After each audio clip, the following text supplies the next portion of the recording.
and in particular highlighting the plight of those who are visually impaired and just some of the challenges that they face on a day-to-day basis, and how it is that we as a society can be doing better in terms of making sure that the world is also adapted to them. Sometimes I don't like, when we say we must accommodate people with disabilities, we must accommodate women, we must accommodate men, because if you're having to be accommodated, it has this suggestion for me that you were not part of the consideration in the first place, but now we must just accommodate you. We must make a plan for you so that at least you also have a place. And I don't like how that sometimes can be framed, because we all have the right to exist in the world and own up space and take up space in whichever way that we feel we need to. And that's part of the conversation, right? Is that as people who have full sight, we build the world for us. And it's an afterthought that not everybody can see. And so now those people are the ones that must be accommodated. And we need to change that. We need to change the thinking around it, because then when we build infrastructure, it won't be about, I've built stairs, but now the person in the wheelchair, what must they do? We need a ramp. Okay, where are we going to build the ramp? The plans are done by then. Now there's a ramp that must be squeezed in there. And you can just see by design that there was no intentionality from the very beginning, that we're building a space that accommodates differently abled bodies. And all of these bodies should have equal access and opportunity to access these spaces in society. So that's the approach that I hope we take going into this conversation. Before we get to it, though, some of your WhatsApp voice notes that have come through on the open line, and maybe just to settle the matter around the allegations that or the statements that were made at the ad hoc committee. I don't have an intention of dealing with this matter again. I'm addressing it today because there was a need to address it. Until there's anything substantive that comes onto the table, please, I prefer if we don't bring it up. We'll move on like it never happened. Let's have the conversation. WhatsApp voice notes on 0614 104 107. Cathy, it's been such a long time since I heard the word career students, and it's very important because when I was a student, career students would be the one to cause chaos all the time, and you'd find that they are not ready for exams, they are not ready for anything, and so it's important for them to waste everybody's time. So what is happening at Forte right now, it's disheartening, and it must be taken really serious. In our times, we've got people who did not finish their degrees, and were banned from going to other universities for 5 years. And so whoever who becomes a student should be aware of such things, that when you start such chaos, there's a possibility of you even, wasting your life away. Hi, Cathy and team. Morning. My 1 cent is I would love to differ with the gentleman who called regarding the age thing. Sometimes it's not about age, it's just about the behavior of the person. Some of us went to university late, and we went in, completed, and left without causing chaos. I started my medical degree at the age of 29, which was my 5th qualification. I never caused any problems. I just went in, went out, because I knew exactly what I went there for. So sometimes you must not generalize when saying things. Anonymous here. Good morning, Cathy. It's Peter. Cathy, our politicians are very surprising. Instead of tackling those who stole such a lot of money from Tembisa Hospital, they are organizing a prayer session. Cathy, 2 billion is not just money. 2 billion is a huge money. They need to find a way in order to how they can maybe find some of that lost money instead of a prayer session. What a prayer session will do, I never see a prayer working. It won't help in any way, because they are going to sit there and sing the song of hallelujah and close their eyes and pray. When they open their eyes, the situation is still the same. They need to act.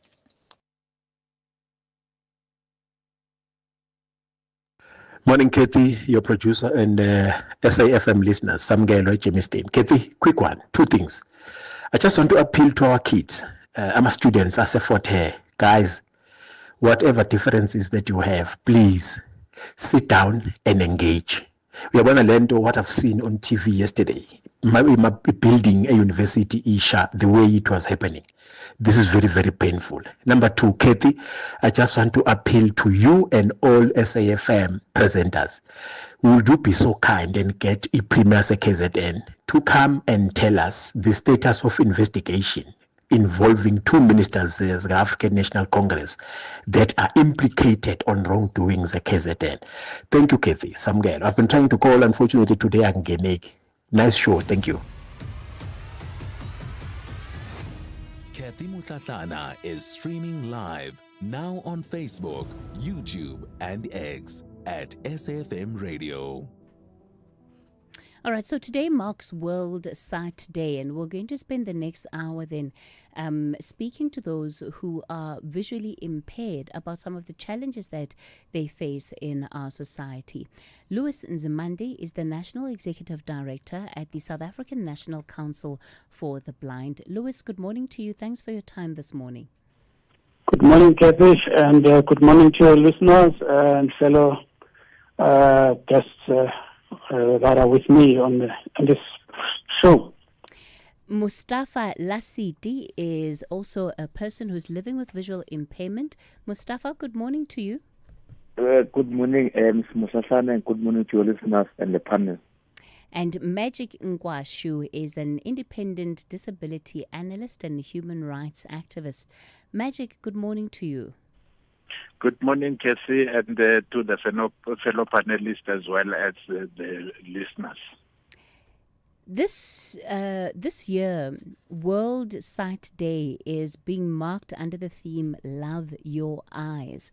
And it really just is a call to all of us in society around the importance of our eyes and how we need to be regularly taking care of our sight, especially when it comes to this age that we are in, which is screen obsessed. People are spending hours and hours on end behind screens, and this, of course, is also having an impact on the ability to maintain healthy vision. Right now, a day like this with this kind of theme, I wonder, Louis, how it applies to those that are visually impaired. I don't think that it doesn't necessarily not apply, because whether you are visually impaired or not, you still have to be able to take care of the physical form of the eye and the state in which it exists. Indeed, Cathy, because one of the symbols of blindness and disturbing eye conditions is, of course, the spectacles or sunglasses and so on. And it's not just to look good or handsome or beautiful with sunglasses, but also to protect the sun rays into the eye, or the particles, flying small particles that can come into the eye and so on. But also the same call is made to the visually impaired community to be agents, testimonies on the need to look after eyes, because it's one of those organs of a human body that necessarily don't complain like all others. If a knee has problems, it does tell, and so on. But with eyes, it takes quite a while for them to complain until sometimes the most damage has been affected, as it were. So we're joining the world and in urging everybody to partake in a journey of looking after the eyes. You know, when I was looking at some of the statistics, and again, this is just a more broad issue, of the 2.2 billion people globally that are blind or are visually or have vision impairment, at least 1 billion of those could have been either prevented, or whatever issue that they have around their vision has not yet been addressed. So they've either not been properly diagnosed and are not receiving the treatment that they need, which could improve their situation. It speaks to the level of awareness that is still needed around this area, Magic, that as a society we're clearly not having enough conversations around this topic. Indeed. I mean, looking at South Africa, about 0.75% of the population, which translates to about 360,000 people, are blind people. So this is one of the 5 senses in a person's body that is very crucial site. We need to create a lot of awareness, and government in particular, working in collaboration with the NGOs, need to make sure that we really have sensitization that can alert people, and we create awareness so that this vital organ is taken into consideration. Mustafa, let me bring you into the conversation and perhaps give you an opportunity to just talk about your experience as somebody who's visually impaired. What is it like living in a country like South Africa? Thanks again for the platform, Ms. Mohlahlana. Yeah, I think I'm visually impairment like my fellow colleagues, the panel, as they've stated. Now, besides with the blindness on my side, I'm also living with albinism. I think the albinism condition was the main cause of me losing my eyesight end of 2007 completely. That's according to my eye specialist, Dr. Stefan Cook, that I normally attend my checkups with him in Atlanta. He said, no, due to the retinal detachment at the back of my eyes, the retina, the membrane at the back of my eyes was not longer functioning as it used to be, as it's supposed to be. So they've tried to repair I've tried to perform some few eye surgeries.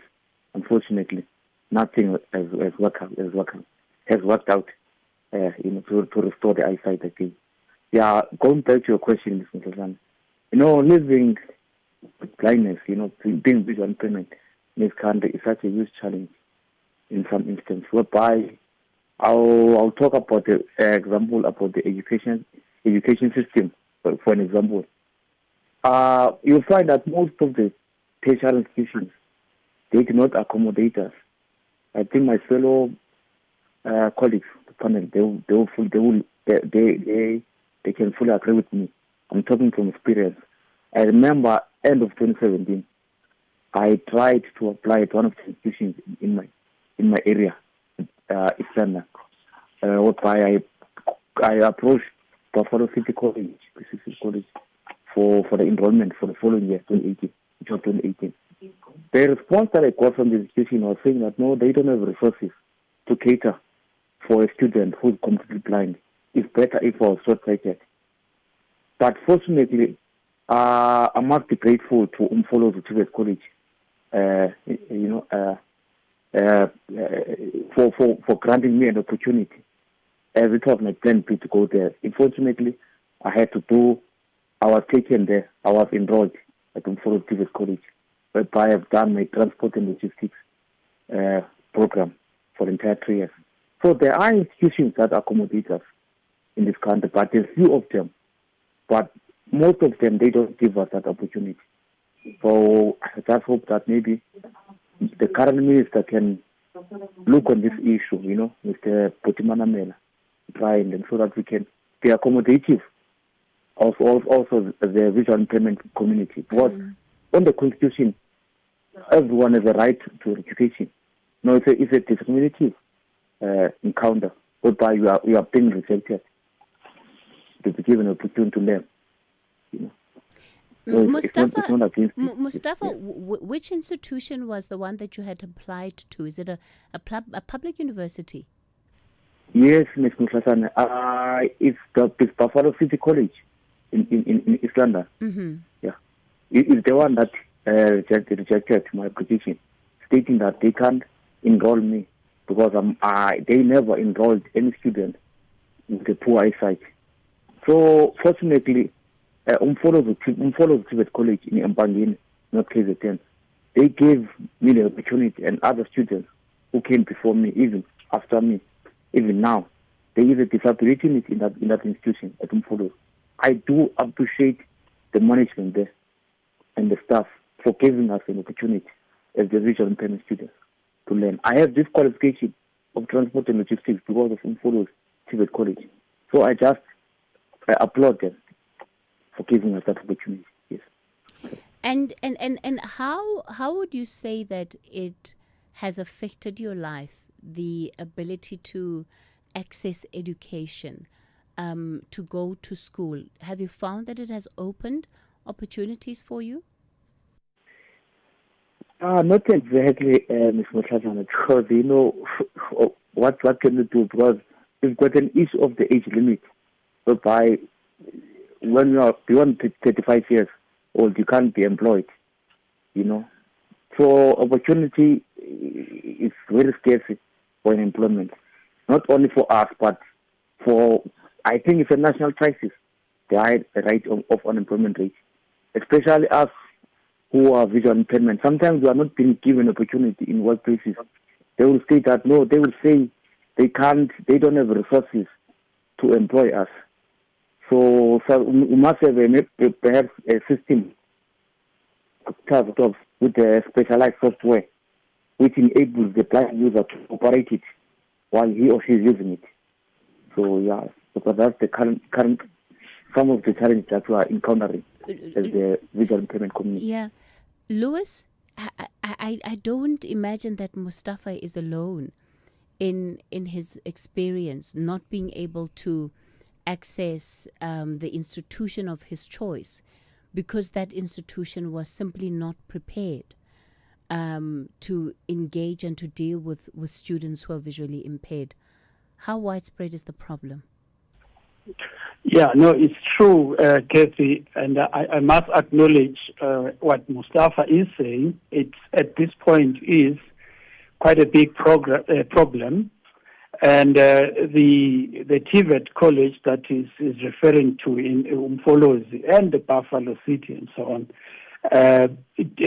We do our interventions with them. We working with them to transform them, to assist them to be able to be structured in such a way that it allows it. There are a few of these colleges that we have started with. Obviously, we're doing it from a non-profit point of view, where we're working with them, providing assistive technology that is required. Umfolozi TVET College is one of those that we're working very close with. Amajuba in North Swane, in Pretoria, Capricorn and so on, Lovedale in the Eastern Cape, and a few others in Gauteng that we have started these programs where we're helping them. We are establishing the disability support units because you start there so that you have a proper infrastructural capacity to be able then to tackle these issues. It's not just issues of accessibility in terms of physical access and lecture access for visually impaired, but also issues of the curriculum itself, Cathy, that the curriculum access for visually impaired is quite limited because obviously these are technical fields and they need a particular way of studying.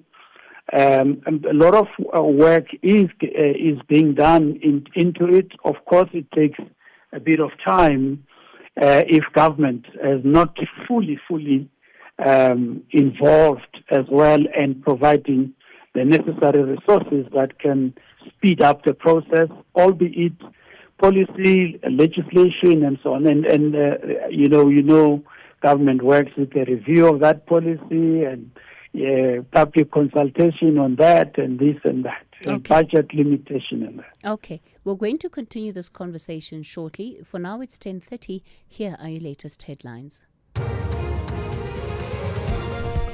Thank you, Cathy. On the news headlines on SAFM, I am Ondalambana and a very good morning. 2 men have been gunned down in Ottery on the Cape Flats. Police spokesperson Joseph Swartboy says the motive for the shooting is still under investigation. A toddler hit by a stray bullet in gang crossfire in Hanover Park on the Cape Flats has died. Police spokesperson Wesley Tweak has confirmed the 4-year-old's death. And the Gauteng provincial government has rejected claims that Gauteng traffic wardens are an illegal entity. A full update follows at the top of the hour. Taking a look at your markets this morning, the rand is currently trading at 17 rand 18 to the dollar, 22 rand 93 to the pound, and 19 rand 95 to the euro. Markets in Asia were mixed at the closing bell. The JC mainly weaker in mid-morning trade. Markets in Europe are mostly higher this hour. Gold is trading at $4,032, platinum $1,647 per ounce. The price of Brent crude oil is at $65.98 a barrel. With the ever-changing financial landscape, it can be difficult to make sense of all the moves at times. Join me, Jimmy Moyaha, on the SAFM Market Update with MoneyWeb, Mondays to Thursdays, 6 to 7 p.m, as we break down the key market trends, top financial stories, and smart investment insights, all in one place. It's everything you need to stay financially informed and ahead of the curve. #SAFM Talking Point. All right, you're listening to The Talking Point. We're focusing on highlighting the plight of those who are visually impaired in our society and perhaps asking a question of what is it that can be done? Yes, steps by government, but also maybe steps by ordinary people that we can be more aware of, that can make life easier for those who are visually impaired around us. Louis Nzimande is the National Executive Director for the South African National Council for the Blind. Mustafa Lasiti is a person living with visual impairment, and Magic Nkwashu is an independent disability analyst and human rights activist. So, Louis, you are still, of course, talking us through the higher education sector and what you see as institutions that are not fully ready to cater to those that are visually impaired, and even where some institutions are ready, it's certainly not the full spectrum of the curriculum which is offered, which I guess in many ways narrows the options that those who are visually impaired have access to. And it almost automatically says that there are things you can do and there are things that you can't do. How do you navigate that space as the Council for the Blind? And I suppose also talking your members through understanding why things are the way they are. You see, Cathy, the biggest thing, there is a duty bearer here, and the duty bearer is government. And it also comes to what priorities government has. And I know that Magic gave statistics, and of course, even that statistical information that we have, because we're working on the basis of 1 million blind and partially sighted persons in the country, and which tells you how huge is that number. as it were. But you have a situation where even the basic education at this point, the ECD that was moved into school, into education, has not been catered. We don't have an enforceable policy of inclusion as we speak. The process is on, which we are participating. We are being consulted on the review of almost a 20-year-old white paper. And, when they say white paper, it means nothing. It is white. That's what it is. It has, it's offering nothing, no resources and so on. So we're working on the basis of that. We will be presenting, for instance, a survey outcome to the Minister of Basic Education now in November in terms of what we have discovered with the so-called 23 special schools for the visually impaired in the country. We're not happy. The whole thing needs an overhaul because there are no curriculum changes. There are the books. They use same books when all other schools are changing books in a period that they are supposed to change books, because even making those books, we're still fighting issues of copyright, which also was mistakenly by this government put together with the, from being the ratification of the Marrakesh Treaty, which allows access to print works and so on. I'm sure in your show we once spoke about this copyright. We're still in that battle as we speak. And one of the organizations in the blindness sector, Blind SA, managed to indeed get through the court to read in just a clause, because government was taking its own time. Even there is still a struggle. That struggle is not complete. So this is the picture of what we're dealing with on a daily basis, and we can't ask people to stop their lives. We can't ask Mustafa to say stop your life because the choices are limited. So the duty bearer is bound, and we have to use litigation. And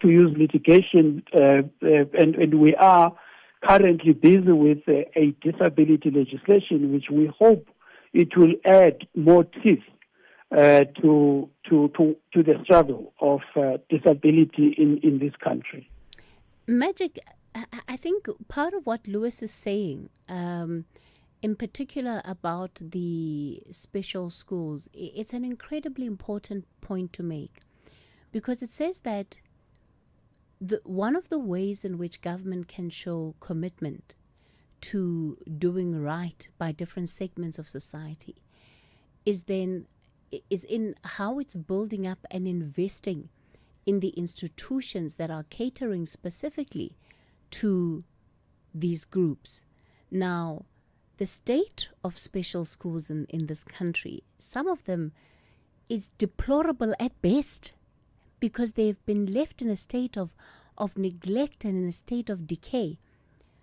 Is there low-hanging fruit, areas of intervention that you believe, if government was intentional about, it would have the result of impacting those who are visually impaired on a wholesale? So it would have a very big impact. And I wonder what those interventions, or at least on your list, might be, that you think if tomorrow government were to do 1, 2, 3, it would have a significant impact on the lives of the visually impaired. Maybe starting at the white paper 6 on inclusive education that Louis was referring to. I mean, we also had the INDS from way back, which is the Integrated National Disability Strategy. Now we've got the white paper on the rights of persons with disability. But I mean, this will remain documents. South Africa is a signatory to the UN Convention on the Rights of Persons with Disabilities. It's all about implementation. If you look at disability generally, we've got this ministry, which I always say it's a very useless ministry of women, youth, and persons with disabilities. If you look at that ministry, people with disabilities are listed last.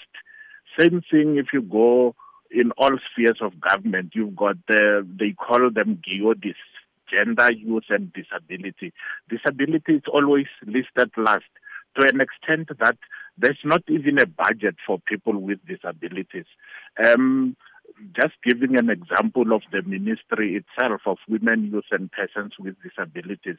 The previous minister, who was Nkosazana Dlamini-Zuma, she complained in that ministry at one point of saying that when the National Treasury delivers a budget and gives that ministry some billions, some billions goes to the National Youth Development Agency, and then you've got the other portion going to the Gender Commission, and the rest goes to the salary, and she was left with only 70 million. And you haven't even touched the issues of people with disabilities. So there's just no budget for people with disabilities. I have, way back in 2009, delivered in Parliament in the National Strategic Planning of saying that in the whole budget, if we can have 2% of the budget actually given to issues of people with disabilities, it can alleviate to the plight which people with disabilities are facing. I mean, if we talk about this 2%, in the current budget, which is about 2.3 trillion, we would be having about 47.4 billion, which is dedicated to issues of people with disabilities. At the current moment, that ministry is only waiting for the November month, where they will say that they are celebrating Disability Month, which is the 3rd of November, leading towards the International Day of Persons with Disabilities, which is a global event. And that's all what they do. They don't do anything for people with disability. It would seem that the fact that people with disabilities, some receive disability grants, is just taken for granted that now that should be enough. And yet, the life of a person with a disability is costly. They need assistive devices, particularly if you look at blind people. They might need software in their laptops. There's just different assistive devices that are needed as part of reasonable accommodation to enable them to be independent. So government need to be serious. We have really moved back, maybe 31 steps backwards, because initially around 1997, disability was placed right at the Deputy President's office. It used to be called Office on the Status of Disabled People. Then it was moved to Social Development. So that's how disability is seen, and that's why nothing is happening. As I speak to you, I have lodged a complaint with the Public Protector. There is a matter at the Public Protector on behalf of people with disabilities in South Africa. This matter has actually passed even the South African Human Rights Commission, who have failed to do anything about the plight of people with this. So the government is not serious about the issues of people with disabilities. Special schools, as we were talking about, if you go back, I'm a product of special schools. If I go back to my primary school at Litava in Limpopo, it's really not up to standard. It was better in the former homeland, which was Gazankulu. You go to Soshanguve, where I did my secondary school at Philadelphia. It's something really that is unacceptable. So it is our government that is really failing us. And I think Louis also attested to this. All right, Magic, thank you for that. We've got so many listeners already getting in touch, want to contribute to this conversation. Before I do that, Mustafa, what Magic was touching on around assistive devices and all the other, infrastructure that is needed that can just make things easier. Is that subsidized in any way by the state, or do you find that more often than not, if you want access, you need to be able to get it for yourself? Okay, Mr. Mohlahlana, as Ms.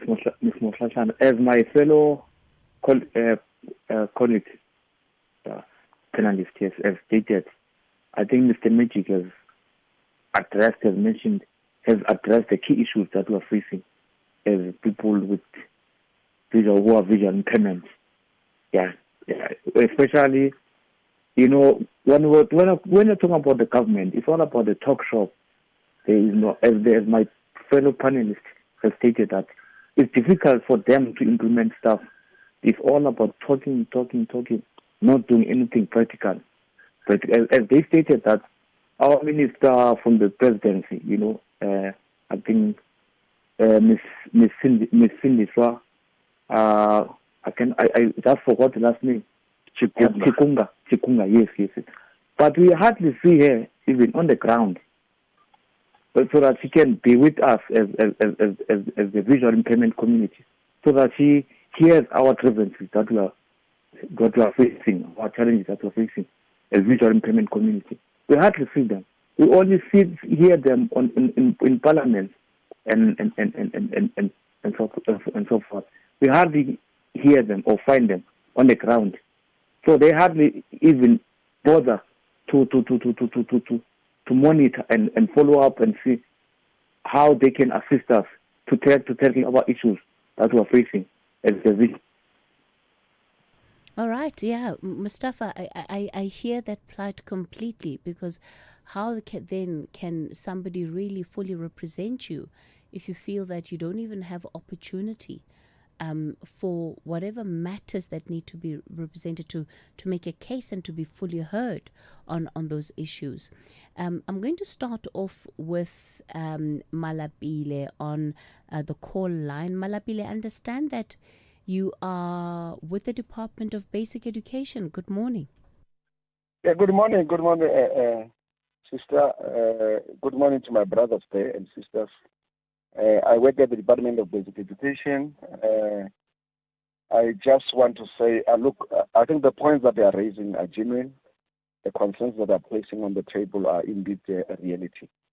But the basic education, I must indicate that the 7th administration, under the new Minister Farube, is prioritized as identified inclusive education for learners with disability as one of the key priorities. There are 7 priorities, and inclusive education is one of the priorities. That's the first point. The second point I wish to make is that the Director General, our DG, Mr. Mueli, has a dedicated session of meetings where he's meeting organizations such as Council of the Blind, where they can raise matters. So I think they are welcome, obviously, in that platform. If they need assistance to join those meetings, I can assist.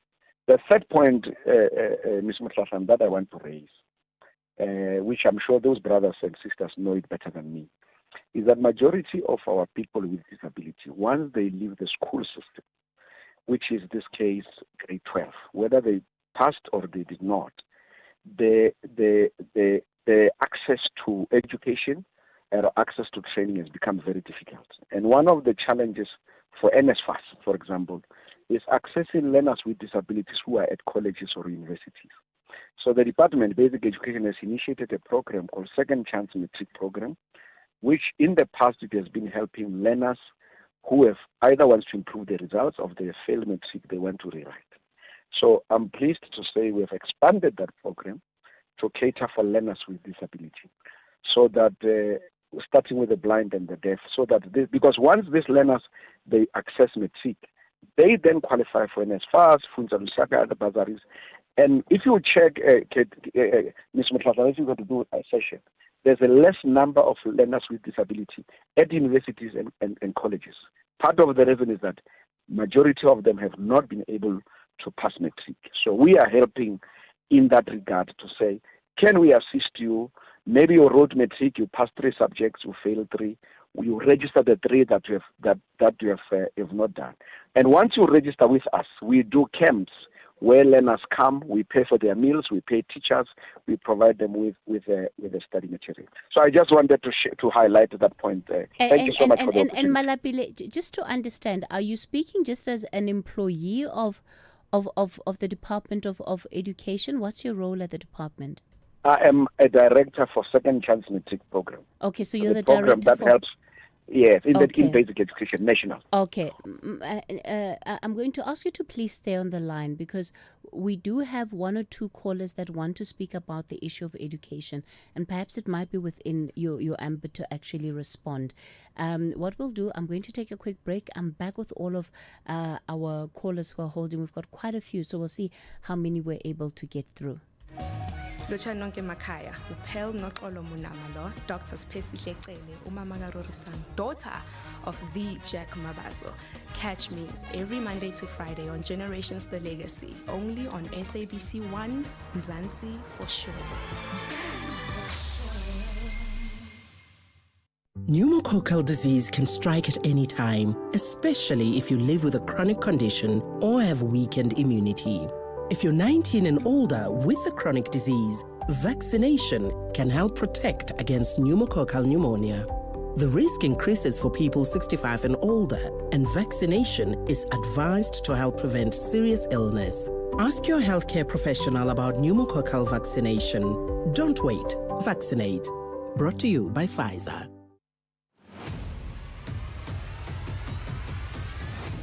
Cathy Mohlahlana is streaming live now on Facebook, YouTube, and X at SAFM Radio. All right, we continue the conversation on the talking point. So let me bring in then Nonzike. Nonzike, you are calling us from the Eastern Cape. Good morning. Good morning, ma'am. How are you? I'm well, thank you. And thank you for putting in the topic. Yes, ma'am. Yes. All my concerns in the topic is about education. There's a thing that's called second chance matric. That is the problem of second chance matric. People who are attending second chance matric are supposed to have a scribe. Okay, Nonzikelelo, we're going to do this. I'm going to ask Debo to call you back because Nonzikelelo specifically wants to talk about the Second Chance Matric program. So it's good that we've got the director for that program on the line. We're going to try and get her back on a stronger signal so that she is able to talk about what the issue she's experiencing is. Sipe, good morning to you. Morning, Cathy. Yes, ma'am. Hi. I just want to weigh in on the education part because we have a lot of challenges as people living with visual impairment. But this one, education, especially higher education. Mustafa was right that in the Eastern Cape, but most of the times, look, I think all of the TVET colleges here don't accommodate blind people, but the universities, it's only one university that accommodates blind people. But in other, I'm thinking I think Department of Higher Education needs to be engaged in this matter because how can, like in the Eastern Cape, only one university that accommodates blind people, and then in other provinces, yeah, they're all fine. But now, what about if you don't want to leave? Maybe leave out there to go to Cape Town. Then what? Because moving requires a lot of finances and a lot of other things as well. So it's not easy for some people. I was fortunate. I was able to get education up to this level, but what about other people? Not all of us are fortunate enough to access this opportunity because leaving home is just, it requires a lot of finances. Yeah, Sipe, and it's an important point that you're making there. Thanks for calling in. Kagiso, you are in Bloem. Good morning. Hey, good morning, Cathy, and how are you? Good. Kagiso, go for it. Fine, thanks, and greetings to all the guests, particularly to my leader, Tate Mzimande. Cathy, I'm going to be short because Mr.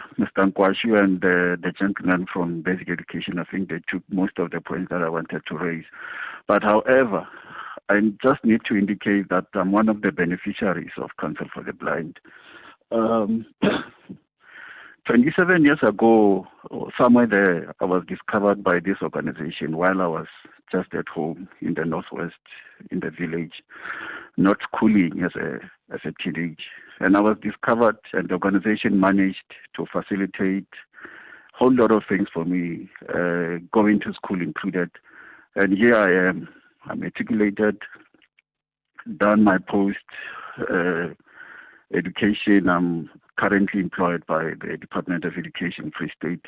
And later in life, I joined the same organization in their governance, the NEC. I participated very productively, I believe so. And so organization like Council for the Blind has to be supported financially and otherwise by government. And government has to pride itself with it. Government has to ensure that organizations like Council for the Blind exist for the benefit of blind people and the community at large. So that's what I can raise for now, because other points have been raised already. Kagiso, thank you for that. And such an important contribution too, that these organizations need to be funded, and how they're funded is multiple ways, right? Government, but I think even as members of society, if you want to know how to help out, well, find out who are the people that are already operating in those spaces. Nontsikelelo in the Eastern Cape, rather, you're back on the line. Good morning. Visually impaired. I'm from one of the special schools. There's a process that is happening of second chance matric. My concern of that, other people there in the second chance matric must have the scribers, which is not right. Someone must write herself or himself. So I would like education to intervene in that thing, to give people a laptop with so that they can train and the trainers to be trained, the people who are doing second chance matric, so that they can write the exams themselves without writing with someone. So I would like the education to interfere, to give them laptops and the trainers also. And also to fund the National Council for the Blind, because that organization is helping us, but it can't help us without money. So I would like to ask education to give support to National Council for the Blind, who is always helping us to do things for our own. So Nontsikelelo, just to understand, when a blind student is then writing their matric exam under the Second Chance program, they're writing it with a scribe who's putting their answers on the question paper? The scribe, I'm going to tell the scribe what I know about the question, but the scribe is going to try for me, which is not comfortable, because other times you will say that you read well, but you can't pass because you have someone who's scribing for you on the second chance. So you are facing a pressure for someone who's going to scribe for you. So I would like education to give them the laptop. Let's get Mr. Malapile to respond to that. Mr. Malapile, you're on the line. Explain to us how it works exactly in as short a time as possible. Okay, thank you. Am I audible? Yes, sir. Yeah, what happens, Cathy, is that you have a blind person. In fact, there's somebody who's partially blind who can read enlarged fonts. That's the first part. We call that partially sighted. The second part, you've got somebody who's blind who cannot read and write. So the department hires Cathy, and Cathy will read the questions to me, I'm blind, and say, what is economics? And then I will respond, economics is a subject that is studies. You are typing on my behalf because I cannot type. What Nontsikelelo is saying is that there are, which is true, there are some blind people, probably like her, who are able to use technology, who wants to answer the questions themselves. So however, when you register, Cathy, to rewrite matric, and you are blind or you are deaf or you are other forms of disability, you need to indicate on your application form. You understand what I'm saying? That I am blind, I'm going to need a scribe. Or I'm blind, I'm partially sighted, I can read large fonts. Or I'm blind, I have some device that I'm able to use. So you are support. And Katie, what we are saying in second chance, this is not only second chance. It applies to the full-time learners. Learners who are blind and deaf and other disability for this year who are writing matric full-time. The same principle applies to what Nontsikelelo is saying. So what she's saying is that she wants to be given an opportunity not to get Cathy to type for her, because Cathy may not type what she wants, what she's expressing in the way she's expressing it.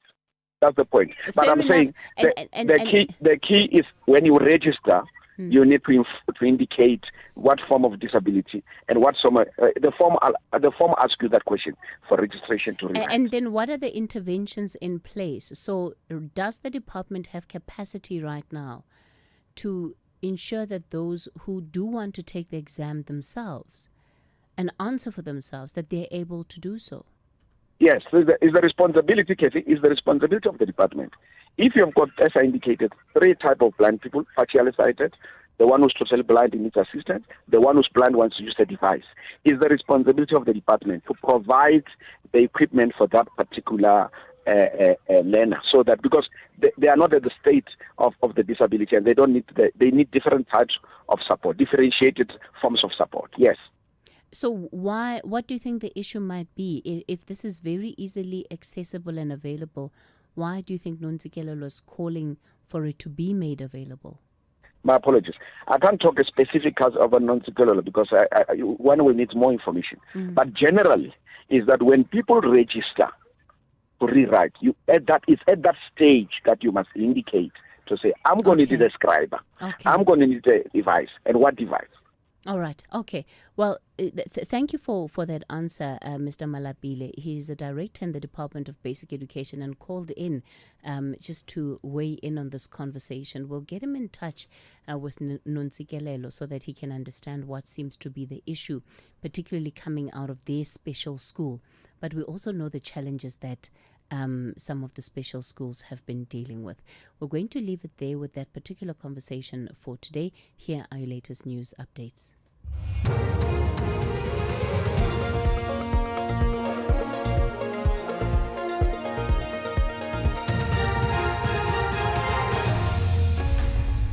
Thank you, Cathy. On the top stories, 2 men killed on the Cape Flats, and Trump says Israel and Hamas have agreed to first phase of a peace plan. For SFM News, I'm Ondalambana, and a very good morning.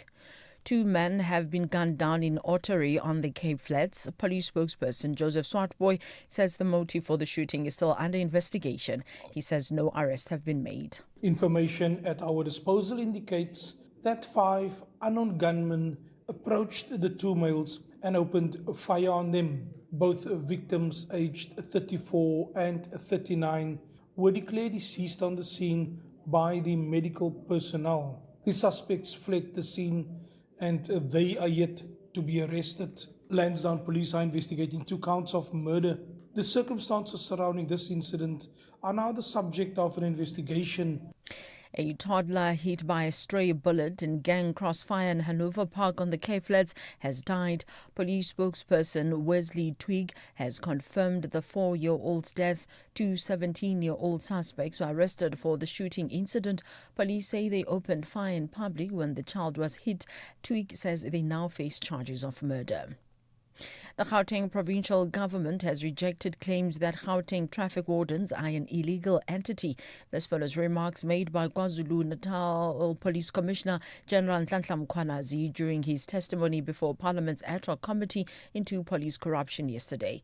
Gauteng provincial spokesperson Elijah Mhlanga says the wardens have been legally constituted as peace officers by the Justice Minister. The traffic wardens have been declared as peace officers, which means that they enjoy legitimacy and legal status in terms of the Criminal Procedure Act. They are a legally constituted unit, which means that they will continue to do their work, while at the same time the Gauteng provincial government continues to collaborate with relevant national departments as well as stakeholders to ensure that we finalize operational protocols that will ensure that the wardens will continue to make an effective contribution in terms of crime fighting. Public order police have been deployed to the main campus of the University of the Free State in Bloemfontein to maintain law and order. This after students began to gather this morning following protest action that started yesterday. Police spokesperson Thabo Qovane says that the situation is calm at the moment despite students' gatherings that are ongoing. Meanwhile, at the Qwaqwa campus, the student leadership is currently locked in a meeting with university management. The meeting follows protest overcharged by the Institution for Student Transport Services, despite some students saying that they did not use the transport service because they walked to the campus. The U.S. President Donald Trump has told the Fox News channel that Gaza will be rebuilt with the people taken care of following a ceasefire agreement on the first phase of a peace plan for the Strip. The deal involves a ceasefire followed by the release of all Israeli hostages in return for Palestinian prisoners. The Israeli Prime Minister Benjamin Netanyahu called the agreement a victory for Israel and said he would convene his cabinet to approve it. Hamas has also welcomed the deal, saying it stipulated an end to the war. Trump says hostages will be soon home. We're forming a council, the Council of Peace, we think it's going to be called, and it's going to be very powerful, and it's going to, I think to a large extent, it's going to have a lot to do with the whole Gaza situation. People are going to be taken care of. It's going to be a different world. Recapping the top story, 2 men have been gunned down in Ottery on the Cape Flats. Police spokesperson Joseph Swartboy says the motive for the shooting is still under investigation. I'm on Dilambana for SFM News Headlines at 11:30. Hi everyone, my name is Itumele Nkune, SABC Sport football analyst. When I feel down and I listen to gospel, it gives me motivation. I'm a person who loves all genres. If I was a chef, my favorite meal that I would prepare would be pap, cabbage, meaty bones, with a bit of acha on the side. My favorite language is Portuguese. Bom dia, como está? Estou bem. What I like about SABC Sport is they give you the platform and the permission to be yourself and speak any language. Catch the ever-passionate Itumele Nkune's analysis of Bola Leju on match days, live on Latuma. Proudly brought to you by SABC Sport.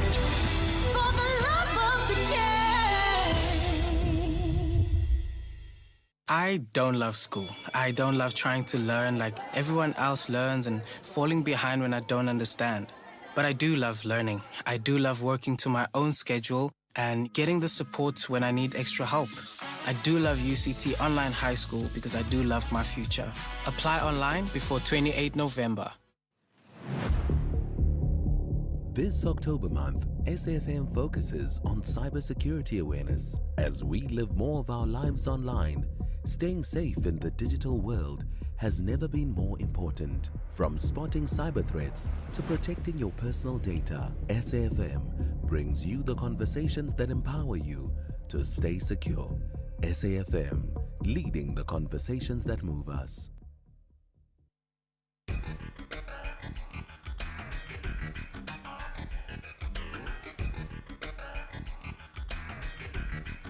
The Talking Point with Cathy Mohlahlana. Weekdays, 9 a.m. till midday.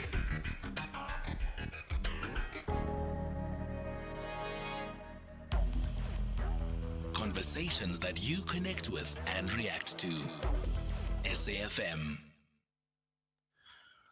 Good morning, Cathy, and to the listeners and to the two gentlemen there. Just to make us a note, I think that for my person as myself also who has a visual impairment, who was born partially blind, it's a struggle. Normally the government doesn't really recognize visual impairment as a disability. I know because I've tried through the social development department, they really don't recognize visual impairment as a disability. You really struggle when you trying to get assistance in terms of your disability grant. So I think the problem really starts there. Recognition as visual impairment as a disability. I think that's really where the problem really starts. And I think that the gentleman should really engage with the Department of Social Development and Government to recognize visual impairment as a disability. Good day, Cathy. It's Mr. Suleiman. Yes, Cathy. From time immemorial, awareness has been created about all sorts of disabilities. And disabled people are just being sidelined all the time. Government needs to come to the party, put up a proper budget, put up proper societies. Do not mix up societies, blind and deaf society. How do blind and deaf people can communicate? You've got the societies together. They need to be separated, and each society must care for its disability with the budget provided by government. A much needed conversation, Cathy. Thank you. The gentleman you have there, Mustafa, is a good friend of mine. I've been working with together with his peers and Mfolo's College starting 7 years ago regarding the issues of access and now the use of computer applications in the TVET education. As long as the institutions of higher learning do not recognize students with visual impairments as their own children, there will always be issues or reasons attached to limited to no access and reasons attached to shortages or non-availability of resources. See the need. See the child as your own child who needs to have access to education. Then it will be doable. This is Lihle from KZN. Cathy Mohlahlana is streaming live now on Facebook, YouTube, and X at SAFM Radio. All right, so our final conversation of the day. If you could see my face, some of you maybe are live streaming, you can tell that I've got this goofy smile on because I'm about to be, crashing big time in the next hour. This lady is a powerhouse, a formidable woman. And we've been running her story on the show. This is for the book reading, Boardroom Dancing, Transformation Stories from a Corporate Activist. And she's a corporate activist among many other things. But we'll find out why. In particular, that is a description that resonates with her when she has to speak about herself. Mam Nolita Fakude, Sis Nolita, a very, very good morning to you. Thank you so much for coming onto the show. It's a pleasure to have you in studio with us. Thank you very much, Cathy. And I'm always crushing on you back. So for me to come here, I have to come myself and say, I'm going to be talking to Cathy. Not only crushing on you because I think you are intelligent and very incisive in terms of how you look at issues, but also because I have continued to see you being consistent in what you do. So I'm grateful to be here. Thank you. Thank you so much for those kind words, says Nolita. What I appreciated about the book is that it lifted the veil. You took us to where it all began. In the Eastern Cape, your family experience, speaking about your parents, speaking about the entrepreneurial journey that you watched them go on, and in particular your mother, and just what a pioneer she was in so many ways. And at the time you may not have been fully aware of it, but certainly in your adulthood, you began to appreciate just how many barriers she was breaking through running her small business that she was operating in the community. Why did you think it was important for us to go back and know some of those details about you? So, Cathy, when the book idea came up, I was thinking more about documenting the corporate journey because that's the world I knew and understood. And I wanted people just to also understand what happens there. However, the publishers said the book is not complete. We've got to go back to where it started, as you say. And so as I was going through that phase of writing the first part, who am I, who influenced me, I remember I had one or two good coaches who said, no, you're not talking about exactly who you are. Now, when you say that to me, being a Xhosa girl, being the firstborn in my family, you are asking me to go really deep. And I had to dig deep. And later on, we realized as we were talking with one of the editors that this was actually a book about my mother. Yeah. And interestingly, how I've kind of morphed into my mother in some instances. Yes. but indeed, it was meant to be really talking about my early influences, and my mother obviously played a really big role in that. I would agree with that sentiment in so many ways, because in telling your story, in telling her story, one actually then was able to see how you became who you were, even though I think in the beginning there wasn't necessarily intentionality behind it on your part, but that you were living a life based off of this template that you have seen another woman modeling before you. At what point in this whole process do you connect the dots and say, actually, you guys are right. I am my mother in so many ways, and she has paved this journey for me. So remember, when I wrote the book, it was a period between 2017 and it was published in 2019. And by then I had turned 50. So it has taken me up to being 50-year-old woman to realize that actually, I'm my mother's daughter. Sure. And I said to someone the other day that, and my mother is late, may her soul rest in peace. And I said, I needed a love letter from my mother, but I never realized until this book that she had been writing the love letter to me every day since she was parenting me from day one.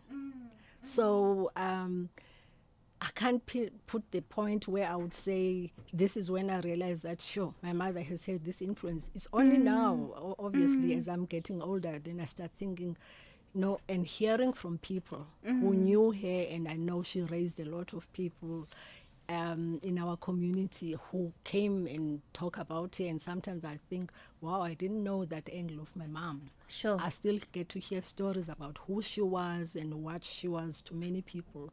So it's been one of those. What a beautiful insight, and I guess in many ways can also be a lesson to people and young women who are parents today, and who are thinking about, yes, there's maybe intentionality around how you're wanting to shape your children's thinkings and ideals and values, but there's a lot that you're also not saying that speaks directly to that anyway. So whether you're intentional or not about it, it is happening, and it has the opportunity just to influence greatness in such a significant way, because look at the great woman that you've become.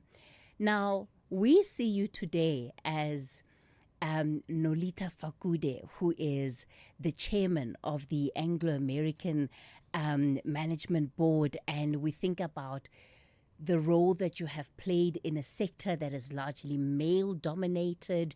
Women don't ordinarily rise up to the place that you have.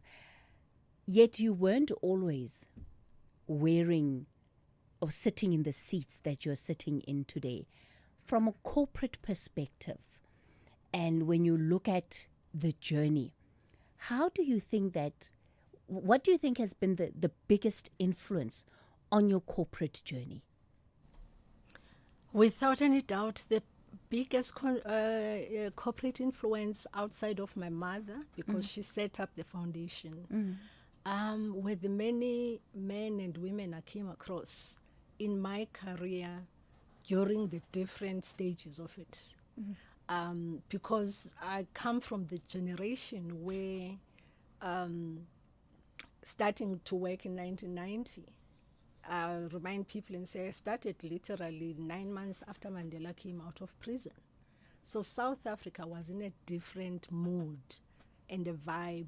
Corporates, public sector, and you got to know who were the movers and shakers in society. And those movers and shakers in society who influenced me in the main were coming from the organization that I love called Black Management Forum. The Lot Ndlovus of this world, the Prof Nkuhlus of this world, the Bheki Sibias and many others who were my role models and icons, and also the Wendilu Habes and others who were during that time already doing quite amazing things in corporate South Africa. So we had those role models that, like any other girl, young person from the village, you listen to TV, you read a magazine, you see their faces, and you say, wow, one day, that's who I want to be, that's where I want to be.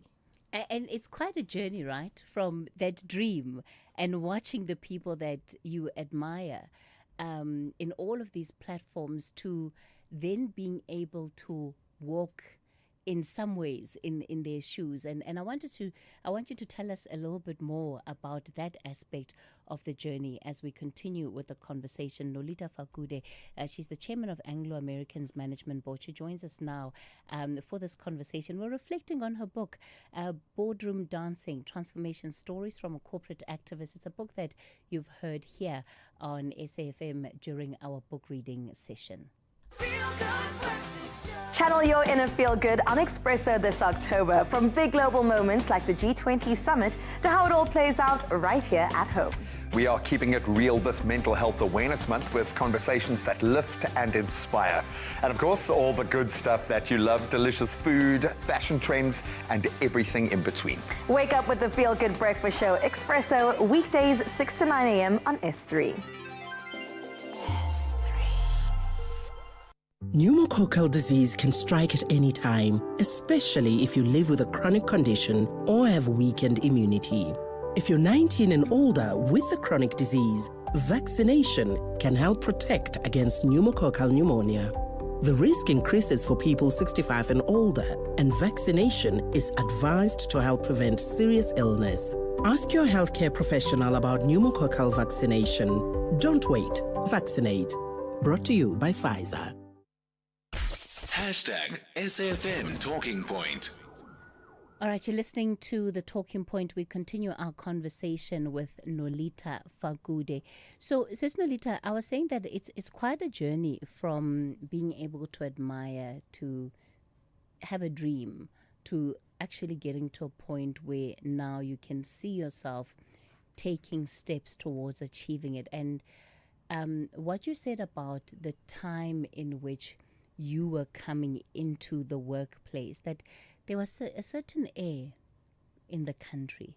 And I'm thinking about young people today, and maybe people my age who are just on the other side of being young but not 40 yet. And part of the experience that we are having is the air is not the same.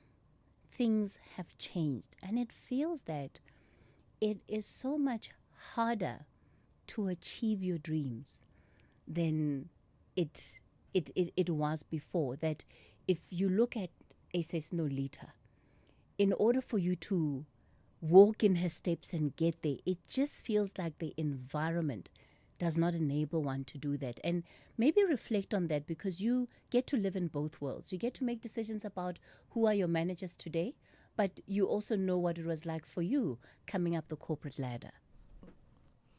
Oh, definitely. This is where, when you live to be much older, you get to have the benefit of reflection and also understand the context and the importance of context. And what I would say with this generation, your generation, I think there are two issues for me that I continue to observe. One is that you were the generation that came in, I would say, post-1994, with the promise that said, you know, Cathy, if you study, you do all that you need to do, you'll get into the world of work, and guess what? You won't have to deal with the issues of race and gender inequalities and all those things, because now we have freedom. Yeah. And you walk in there and more often than not, I get young people saying to me, you sold us a lie. You told us that 1994 was bringing us new freedom, that I would walk into that corporate environment and be treated as a professional who's coming in, bringing something to the table, and therefore needs to be treated with professionalism and valued for what I bring to the table. Whereas with our generation, I was the professional coming in, but I knew that I was coming into an environment that was not set up for me. So my antennas were much more open and wider around sensing something that just didn't sit well with me, because I wasn't expecting anything. I knew that I was there in a place where whatever I was doing, I was scrutinized 10 times more, because I was black and I was a woman, and in many instances were a novelty.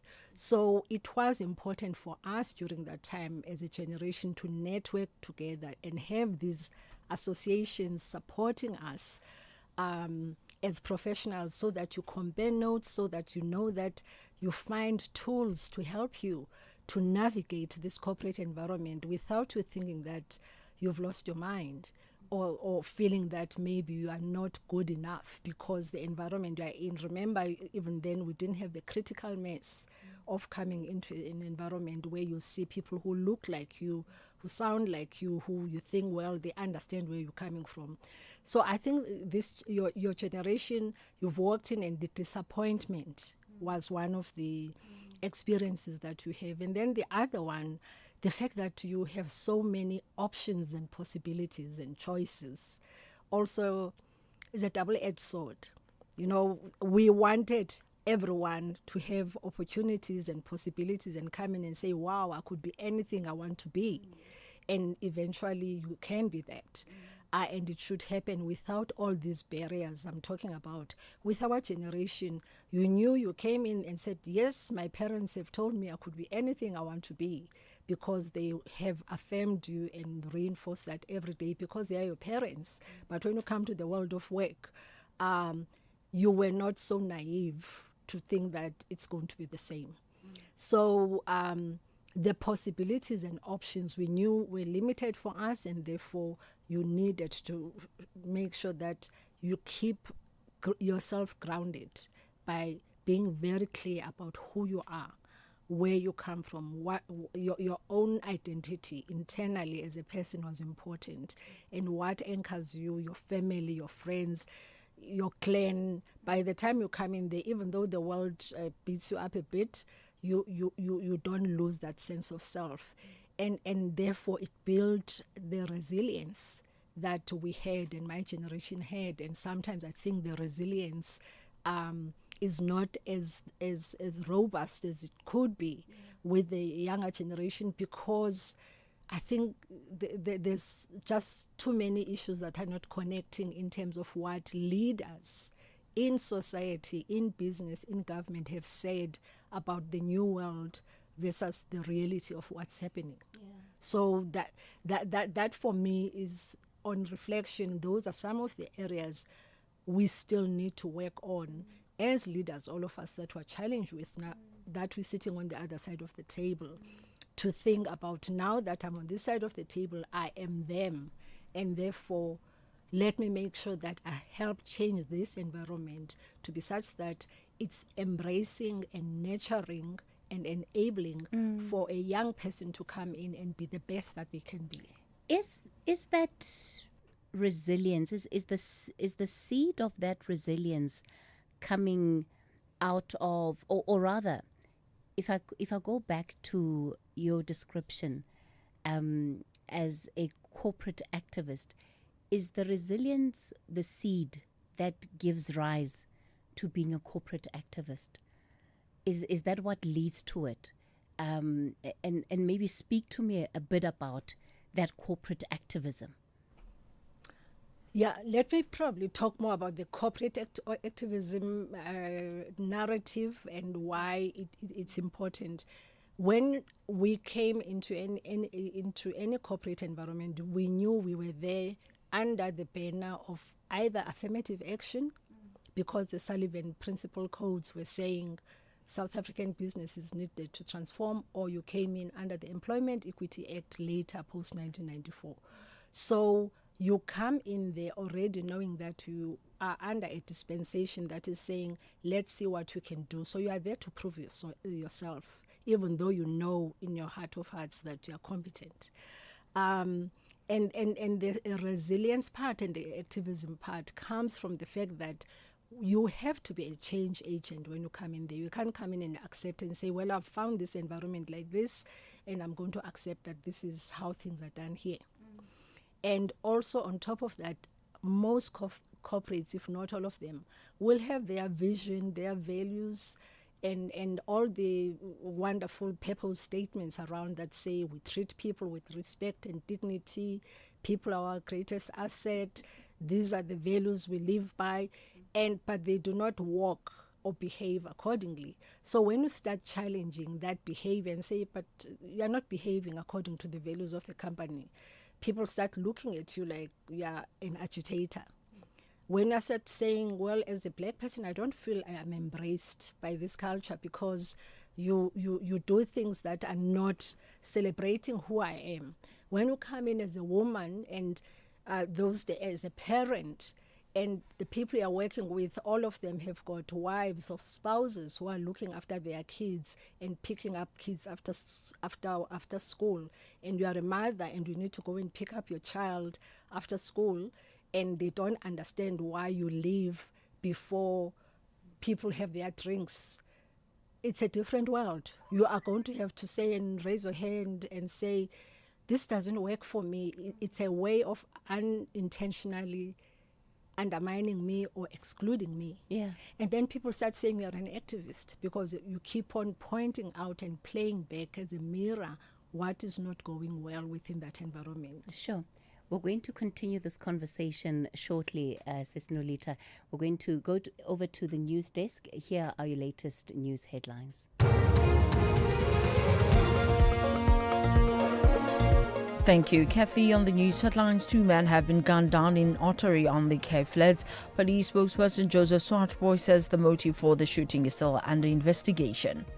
National Police Commissioner General Cathy Mohlahlana has started giving evidence before Parliament's ad hoc committee, which is probing allegations made by KwaZulu-Natal Police Commissioner Nhlanhla Mkhwanazi in July.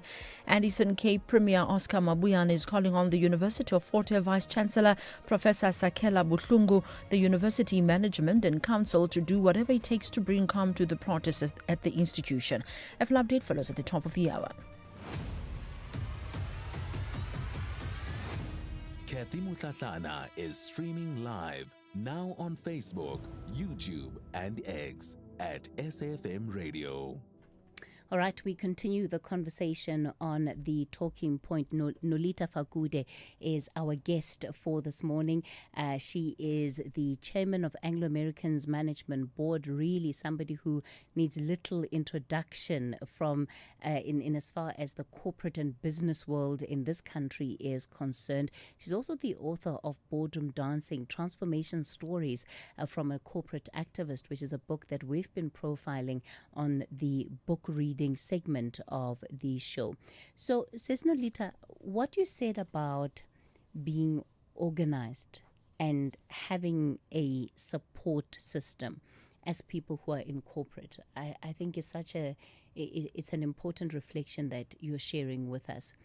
How much of that gives you confidence to do the pushing back that you're speaking about, to do the speaking out and challenging of the status quo? Being part of a broader community of like-minded people on an issue that you feel strongly about is very important, because it gives you exactly that confidence. It gives you also the sense that when you speak, you are not speaking on your behalf. You are always raising issues on principle, and you are raising issues on behalf of other people. So half the time, if you are saying something that is affecting a broader, it's a reflection of what is happening either within the organization or in society, your level of confidence is much bigger, because no one can turn back and say, oh, you're saying this because you want it for your own self.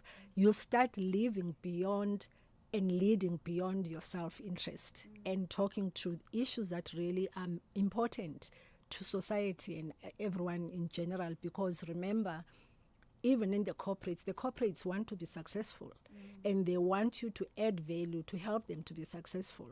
And we are coming in, and the blind spots that they have, they expect you as a leader to help them with. So you can't just always give problems and criticize without providing solutions.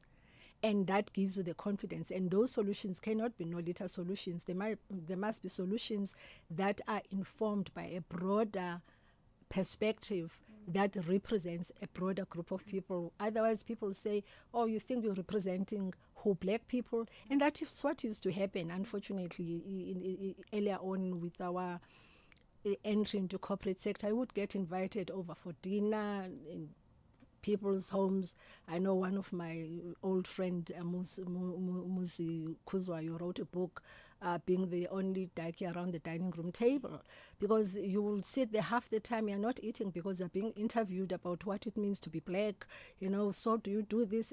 And you're thinking, gosh, I thought I was coming for dinner, but now I'm being interviewed. And I call it interviewed in the nicest way as possible, because our compatriots, really, they're trying to understand. They're saying, I want to understand, why is it that you're so resilient? Why is it that you're so confident, even though we know your life has been tough, even though we know you've gone through everything that you've gone through, so that we can find each other as South Africans. For me, I use those as an opportunity, but then that's where being linked to a network of people who share ideas with you helps you to be much more credible with your arguments, because now you're just not going to give any answer. People say, because if you are by yourself, you're going to say, oh, because I'm special. Yes. I happen to be here because I happen to be, I went to all the good schools and whatever, without talking about the fact, no, I'm here because, we are working towards changing the culture. What are the challenges? The fact that I have to take different transports before I get to the office, and by the time I get there, I'm sweaty as hell, and I need to get focused. And then before I leave, I'm thinking, sure, the energy starts to kick in, because I've got to chase the taxis, I've got to dark traffic, the safety issues, all those issues. So you have to be tapped into a network of people who are there as your support structure, who are there to give you confidence. And as we say, you may come as one, but you're coming as thousands. It's not just a statement. You're saying it because you understand, because you engage with people at all levels across the spectrum. You don't limit your worldview by just being with a narrow group of people who are only going to give you a window that is narrow to what is the reality of every South African and every person. I'm thinking about how much transformation has taken place in the country. Yes, we're absolutely not where we need to be. But the reality is that the faces of many boards have changed. You have black people now represented more than ever before, right? Boards chaired by black people. But that is not changing the structure and the essence of our economy. It's not changing what is happening in corporates, at least at a material level, where you are seeing black people being able to rise up to these senior positions at scale, or at a level that is representative of the population of the country. Why do you think that is, says Nolita? What is happening when black people then get into these spaces? Because if I'm there and I carry the perspective that you have shared, that I understand that by being here too, I have a burden of ensuring that transformation is taking place, but it doesn't happen. So is it that black people then end up becoming the very enforcers of some of this discrimination, bias, whatever you want to use to describe it? But you can answer that question better. You understand boardroom politics and what's happening at that level? That's a very important question you're asking, Cathy, because there's always more expected from us as Black people and as women leaders when we come into positions, rightfully so, because then we have access. And when we have access, you should have influence as well. And the influence I was talking about starts even at a dinner table by making sure that you find ways to gently correct or position a different narrative about the experiences and life experiences of Black professionals or Black people wherever they are. Not being political, but really as part of thinking about nation building. That's what you do in a dinner table. In a corporate boardroom, there are rules of the game. And this is very important because the rules of the game are managed and are governed by either the Companies Act or the different committees. And I always say to people, one of the most powerful committees for influencing change and transformation in any board is the SET, Social Ethics Transformation Committee. Because there you are able to ask management the questions around, okay, so what are we doing from a social perspective? What are we doing from an ethical perspective with our suppliers, with our customers, with our employees? What are we doing on transformation? Do we have demographics represented appropriately in all levels of management? Do we have transformation as in suppliers? And also show me the numbers. So the burden of, I'm calling it the burden because initially it starts being a burden of having to come in and just being really tenacious around asking those questions, because your voice as a non-executive director is much more louder in a board than as a director there as an executive director, because you're asking the questions that you're allowed to ask. And if you're going to be just resolute in asking those questions, guess what? By board meeting number 3, they know that, oh, she's going to ask that question. So management will go back and work on what needs to be done and come back so that when you ask the same question again, where are the women, where are the young people, where are the Black people, where are the people living with disabilities, where are the rural people, what are we doing in education, what are we doing in health, then they know that, hey, there's that board member who's just going to be continuously asking these questions. Because remember, in a board, when you have a board composition, you bring in people with different capabilities and competencies. You bring in lawyers, you bring in financial people, chartered accountants, you're bringing in subject matter experts in your environment, engineers, miners, and you're bringing in social scientists and everybody, and we expect that that combination of people around the board are looking at the interests of the company. And the interests of the company are to make sure that you balance the interests of all stakeholders. All stakeholders include shareholders, include community, employees, government, everyone there. And if your board is not balanced and you just have a board that is only one-sided in its thinking, then it's not a diverse board. So the issue around a diverse board goes beyond just racial diversity. It's also diversity of thinking. It's also diversity of having people who are independent thinkers who are not afraid to challenge. So the issue around ballroom dancing and boardroom dancing is important, because then you come to this board and you realize the culture here is such that I need to find a way to navigate my way in terms of how I ask the question, how I challenge the organization without them feeling defensive, without them feeling that I want to show them off, but rather to make them think deeper about the jobs they are supposed to be doing as management, rather than toy-toying. Because remember, we came from a generation that used to toy-toy to get something. How do you do that, Sis Nerita, without feeling like it's personal? Because, of course, part of the experience is that, you know, it's like Black people have to be apologetic even when the change that they are wanting is good. And let me not limit it to Black people, but in any place where there's injustice. Well, it can't be personal if you're starting to ask about facts and principles and not talking about your own story. And also it can't be personal if all you are talking about is what is supposed to be done by the organization holding people accountable. which were always uncomfortable to do. And also it can't be personal.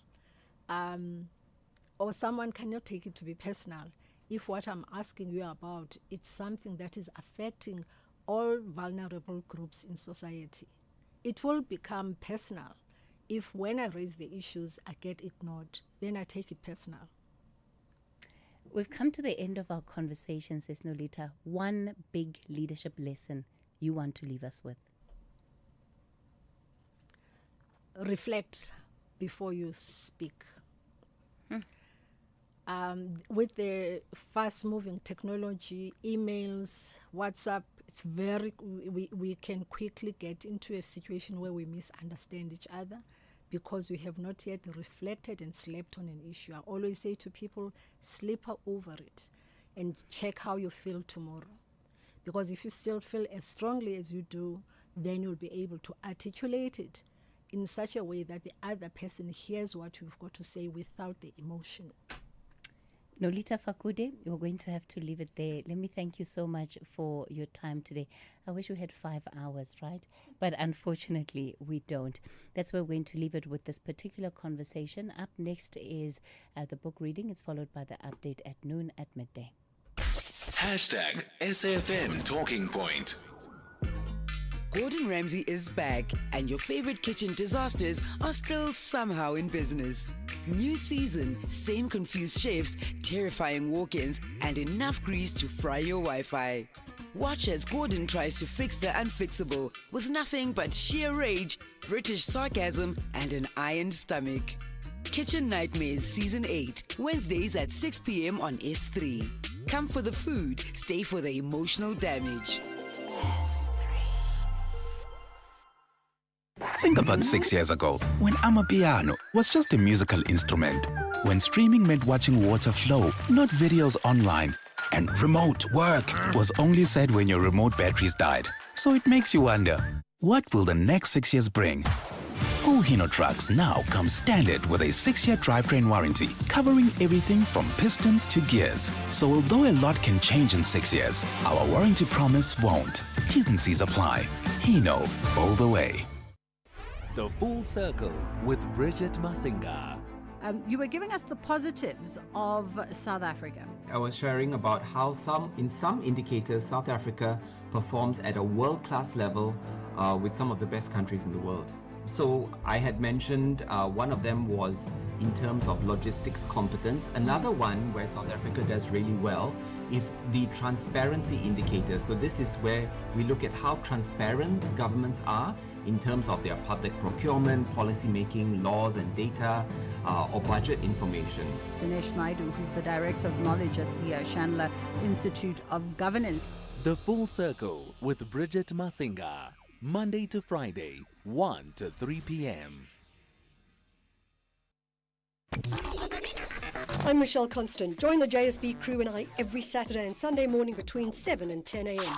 We promise to keep you informed and entertained with innovation, culture, cars, travel, life learnings, environment, and of course, your big fat juicy. Small stories, big ideas, massive inspiration. The Jet Set Breakfast on SAFM. Spar brings you super savings. Get 700 gram Spar pre-packed cheese for $99.99 plus 250 megs free data on Spar Mobile or 750ml Sunlight dishwashing liquid refill pack for $24.99 plus 50 megs free data on Spar Mobile. Prices valid 8 to 20 October 2025 while stocks last. T's and C's apply.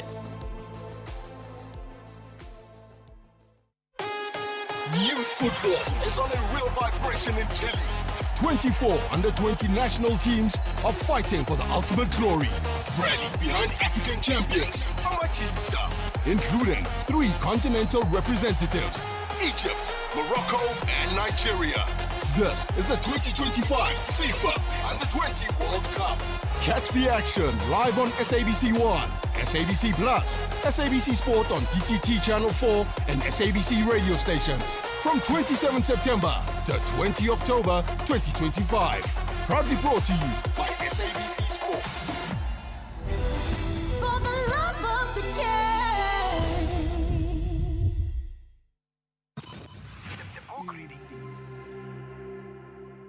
Please note that the views expressed in this book are not that of the station. Listeners' discretion is advised. SFM presents another episode of the book Boardroom Dancing by Nolita Fakude, read by Vuyokazi Tebe.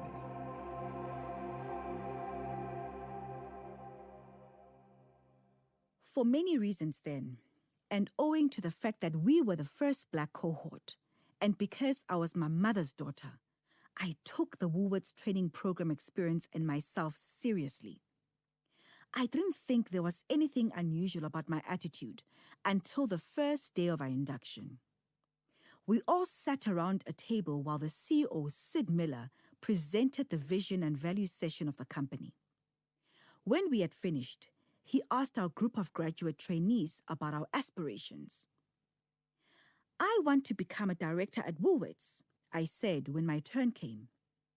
While I was at UNITRA, I had seen plenty of visible role models showing me that black people and women could be found at all strata of an organization.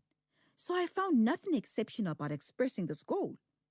After all, we were being asked about our aspirations. The man facilitating the session, who was also black, nearly killed himself laughing. Why is it so funny? I asked. There's not even a white woman on the board yet, or a black man, he said, looking at me in disbelief. Well, I guess there's an opportunity there, I said. Only this time not aloud, but as a mental note to myself. 15 years later, in 2004, I was elated when Simon Suzman invited me to join the Woolworths board as a non-executive director. From my mother's shop in Stataram to Woolworths head office in Cape Town, I had come full circle as a retailer. My mother was proud. The University of Retail. Woolworths graduate training program was split in 3 streams: buying, merchandising, and retail operations. I had been admitted as a buyer and I spent my first 3 months in stores, 1 month each in a small, medium, and large store. Learning everything from opening store procedures to taking stock at the receiving bay to maintaining the cold value chain for the food market.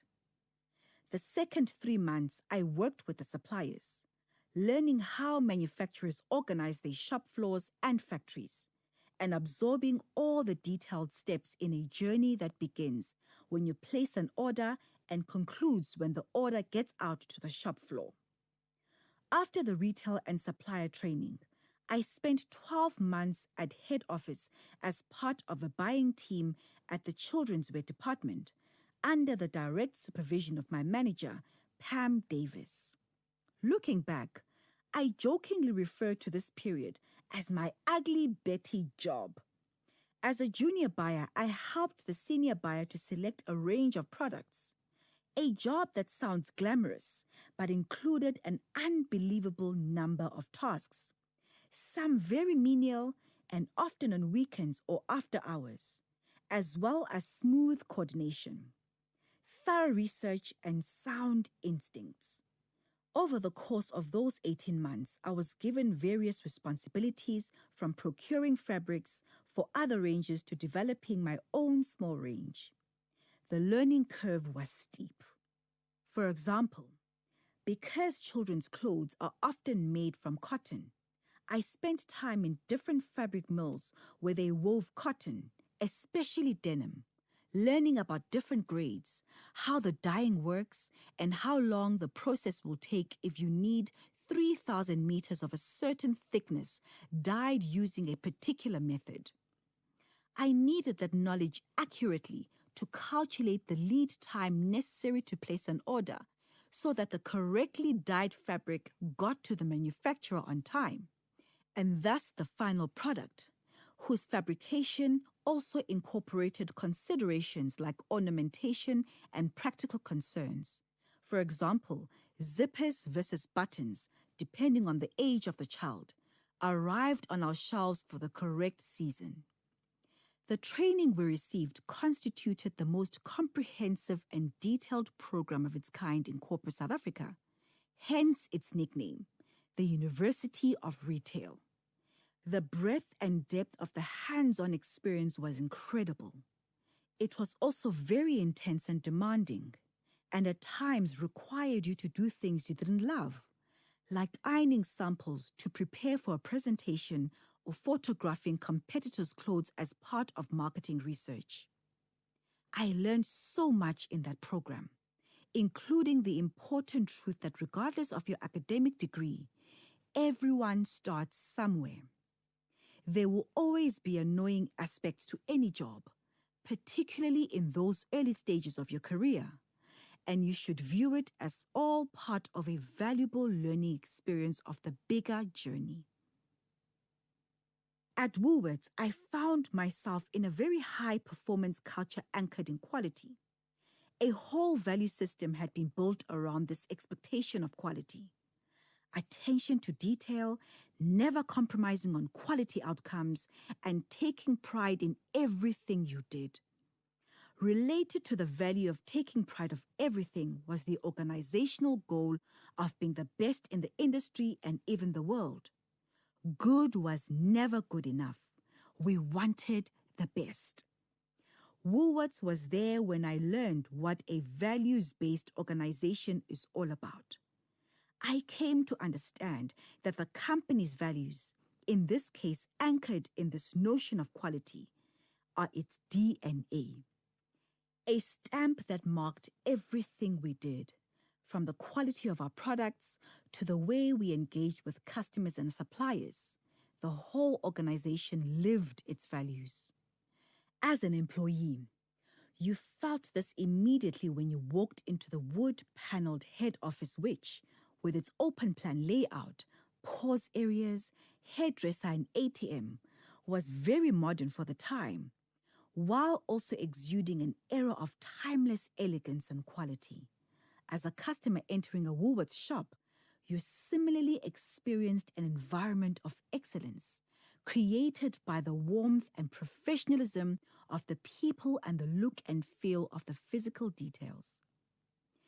From the moment I arrived in 1990, I found Woolworths such an exciting space to be part of.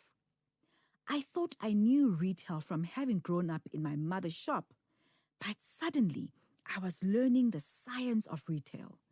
It was such a revelation for me to see how an organization can choose what its defining hallmark will be, and then manifest that quality.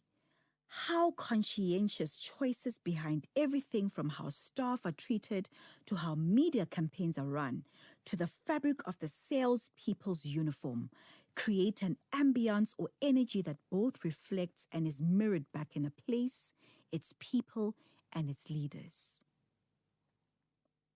Small steps towards change. Right from the beginning, my position in Cape Town as a Black African trainee manager brought a lot of personal growth. My very first appointment as a trainee was to the Woolworths store in Wynberg, a store where the sales assistants were mostly, if not all, colored and where a Black person had never been part of the management team, even as a trainee. The staff clearly didn't know what to make of me, but their bemusement was mostly of the innocent and curious variety given the historical context. One afternoon, I was in the staff canteen when one of the ladies from a group sitting together speaking Afrikaans suddenly turned to me and asked in English if I knew what a microwave was. When I confirmed that I did, the woman told me that they had been talking about a sale taking place at OK Stoves, an appliance shop across the road. "You're a trainee manager. Can't you afford one of these?" the woman asked, pointing to a flyer advertising the microwaves on sale. "Sure, but I already have one," I replied. "You have a microwave oven," she exclaimed. "Jy lieg." Then she asked me to indicate which model I owned from those pictured in the flyer. By chance, the one I had, I think it was a Sultan, was there. priced at something like 699 rand. No, it's not possible, she said in disbelief. Really, we do, I said. My husband is a lecturer at a university, I added, to give credence to my claim. Translating our exchange to the other ladies, the women said they wanted me to go to the shop with them the following day during our lunch break so that I could show them my microwave. Although it was the result of pure lack of exposure and not malice, these were the kind of things I had to deal with all the time.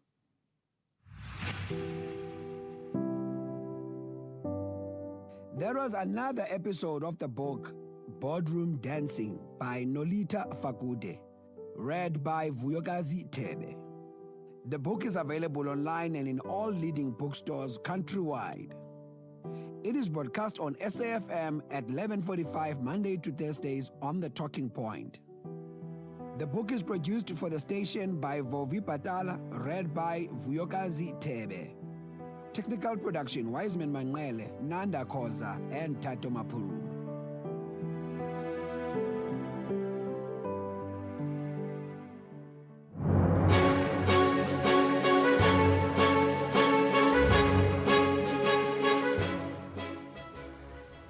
It's 12 o'clock on Thursday, the 9th of October 2025. A very warm welcome to Update at Noon here on SAFM.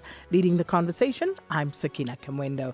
Coming up in the next hour, people will run all over and involve yourself as members of parliament, involve other people, the executive, twisting facts. the National Police Commissioner General Cathy Mohlahlana has started giving evidence before Parliament's ad hoc committee, and the University of Fort Hare is shut down, and students have been ordered to vacate the East London and Alice campuses by 5 p.m. today. Please share your views with us. 41391 is the SMS line number. You can also write to us via X at SABC News_radio, or you can send us a WhatsApp voice note on 082 692 3909. Well, these and more stories coming up on this Thursday edition of Update at Noon. First, though, here's your latest news with Ondelambana.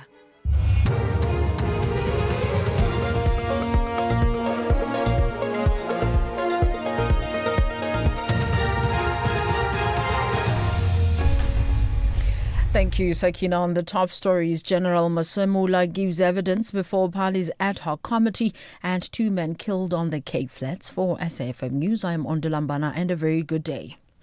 National Police Commissioner General Cathy Mohlahlana has started giving evidence before Parliament's ad hoc committee, which is probing allegations made by KwaZulu-Natal Police Commissioner Nhlanhla Mkhwanazi in July.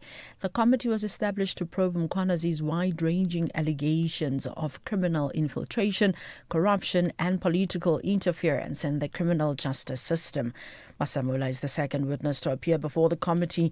Evidence leader Advocate Norman Arendse outlined Mohlahlana's statement. Can you just confirm that this is your statement that you made to the evidence leaders in your consultations that you've had with us? Honourable Chair, I do confirm that it is my statement I made with the evidence leaders. Thank you. Just in terms of the structure and the approach that I intend to adopt, we're going to look at some background matter, just to briefly put that on record. I then want to pause and just look at the structure of the SAPS and the constitutional responsibilities, especially between yourself and the Minister. That is in the affidavit. The case against the parents of a 4-year-old girl from Eldorado Park, Johannesburg, who are charged with her murder, has been postponed to 11 December to allow the state to conclude its investigations. The couple appeared briefly in the Protea Magistrate Court this morning. The little girl's father faces several charges, including murder, rape, compelled rape, assault and child abuse, while her mother is charged with the murder and failure to report sexual offences committed against her child. National Prosecuting Authority spokesperson Pindim Jonondwane says several test results are still being processed before the matter can proceed.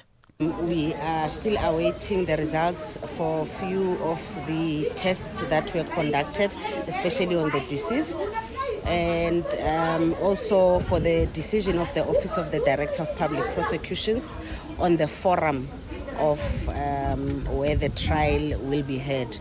So as soon as investigations are concluded, then the Office of the Director of Public Prosecutions will also announce where the trial will be held. As the state, we are hopeful that the investigations will be finalized as speedily as possible. 2 men have been gunned down in Ottery on the Cape Flats. Police spokesperson Joseph Swartboy says the motive for the shooting is still under investigation. He says no arrests have been made. Information at our FM, setting the nationwide agenda daily. Daily.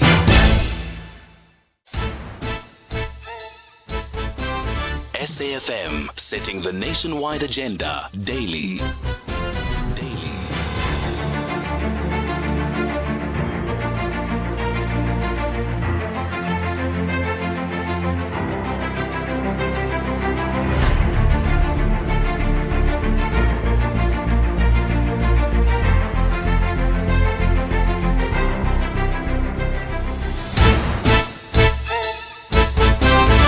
SAFM, setting the nationwide agenda daily. Daily.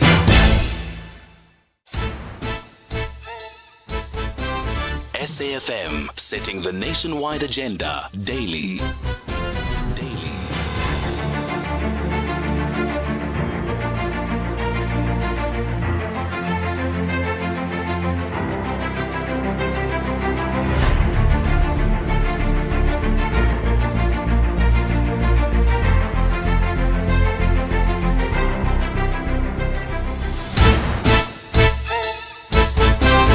SAFM, setting the nationwide agenda daily. Daily.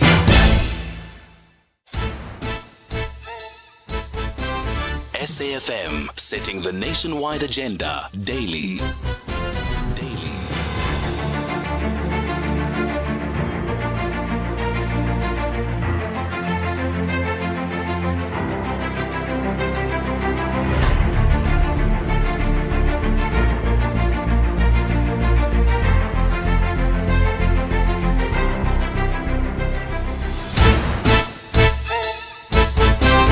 SAFM, setting the nationwide agenda daily. Daily.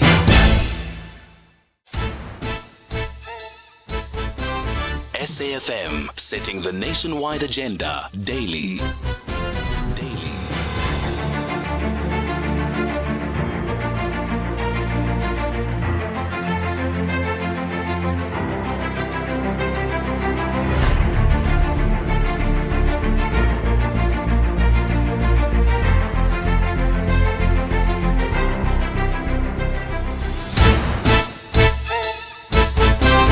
SAFM, setting the nationwide agenda daily. Daily.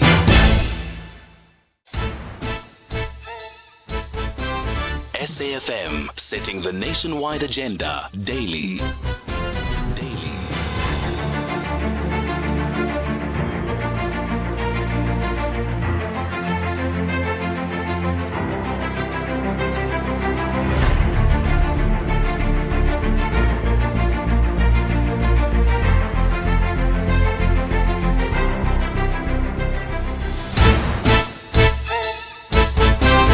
SAFM, setting the nationwide agenda daily.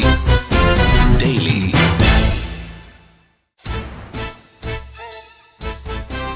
SAFM, setting the nationwide agenda daily.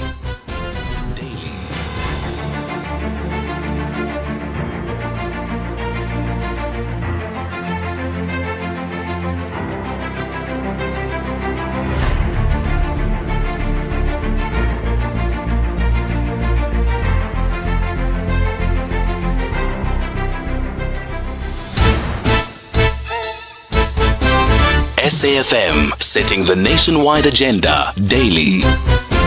Daily.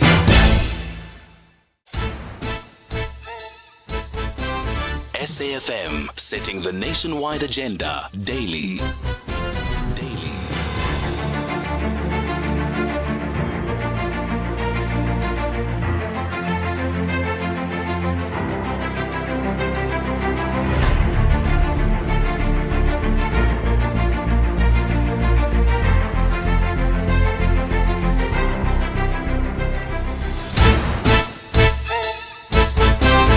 SAFM, setting the nationwide agenda daily. Daily.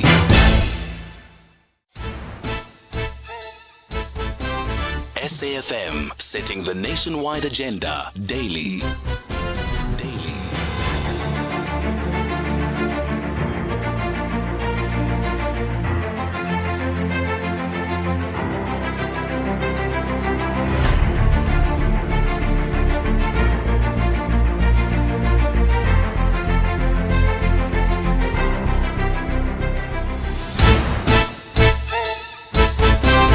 SAFM, setting the nationwide agenda daily. Daily.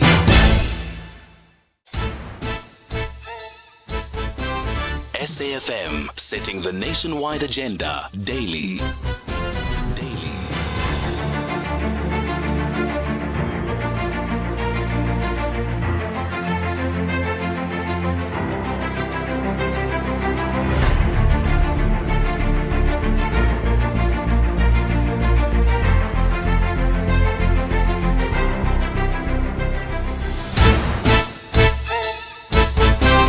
SAFM, setting the nationwide agenda daily.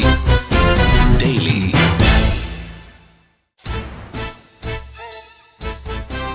SAFM, setting the nationwide agenda daily.